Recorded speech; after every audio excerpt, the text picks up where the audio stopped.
Post অফিসের মতো পুরসভার কর্মীদের একাংশও কি জাল পাসপোর্ট চক্রের সঙ্গে যুক্ত? দক্ষিণবঙ্গের পাশাপাশি উত্তরবঙ্গেও কি সক্রিয় পাসপোর্ট চক্র?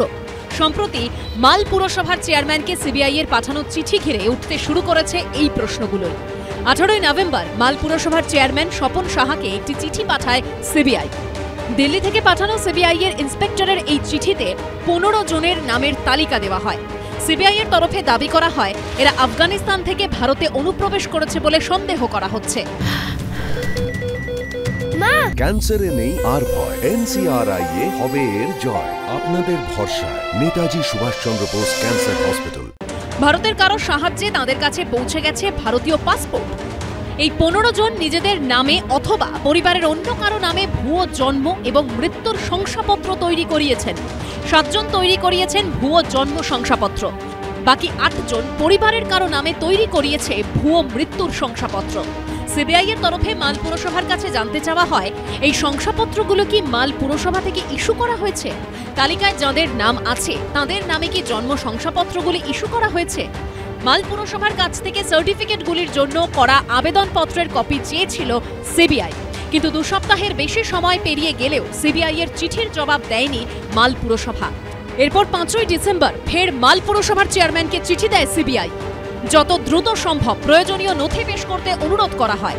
আর এ নিয়ে জল্পনার মধ্যেই মাল পুরসভার উপপুরপ্রধান উৎপল ভাদুরী গোটা বিষয়টির সত্যতা স্বীকার করেছেন। মাল পুরসভা সূত্রে খবর, সিবিআই এর জোড়া চিঠি পাওয়া পরপরই 17ই ডিসেম্বর মাল থানায় একটি এফআইআর দায়ের করেন মাল পুরসভার চেয়ারম্যান স্বপন সাহা, যেখানে খোদ পুরসভার চেয়ারম্যানের আতশকাচের তলায় রয়েছেন মাল পুরসভারই কর্মী। সূত্রের দাবি, সরাসরি জন্ম ও মৃত্যুর শংসাপত্র বিভাগের কর্মী প্রসেনজিৎ দত্তর নামে অভিযোগ দায়ের করেছেন তিনি। পুরসভার চেয়ারম্যানের দাবি, ডিসেম্বর মাসের প্রথম দিকে এই বিভাগের বেশ কিছু বেনিয়ম তাঁর নজরে আসে। দেখা যায় 2022 ও 2023 সালে বেআইনিভাবে কিছু বার্থ ও ডেথ সার্টিফিকেট ইস্যু করা হয়েছিল। পরে পুরসভার পোর্টালে তোলা হয়েছে সেই তথ্য। শুধু তাই নয়, পুরসভার চেয়ারম্যানের অভিযোগ তাঁর ডিজিটাল সই পর্যন্ত জাল করা হয়েছে।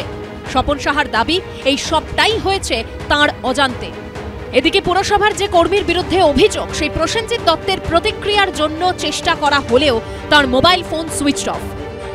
পাসপোর্ট যারা করছে তারা কিন্তু মাথা, উগ্রপন্থীদের মাথারা তারা করবে, কারণ তারা এখানে কোনো নাশকতার কাণ্ড ঘটাবে এবং খুব দ্রুত দেশ ছেড়ে পালাবে, এবং দরকার হলে দেশ ছেড়ে পালিয়ে পাকিস্তান বা অন্য কোনো দেশে গিয়ে বা কোনো মাঝখানের কোনো দেশে গিয়ে, মিডল ইস্টের কোনো দেশে গিয়ে ট্রেনিং প্রশিক্ষণ প্রাপ্ত করবে, আবার ভারতবর্ষে আসবে, এবং যতবার তারা আসবে তারা কিন্তু ভারতীয় নাগরিক হিসেবে চিহ্নিত হয়ে যাবে।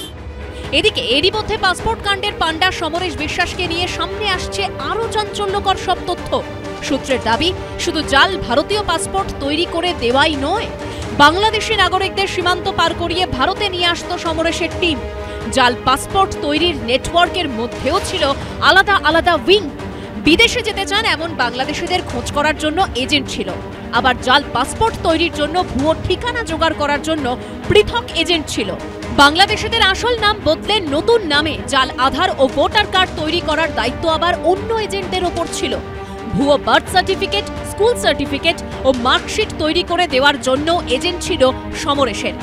এখানেই শেষ নয়, অবৈধভাবে ভারতে নিয়ে আসা বাংলাদেশিদের সেফ শেল্টারে রাখার দায়িত্ব সমরেশ নিতেন বলে সূত্রের দাবি। রাজা চট্টোপাধ্যায়, ময়ূর ঠাকুর চক্রবর্তী ও উজ্জ্বল মুখোপাধ্যায়ের রিপোর্ট, এবিপি আনন্দ।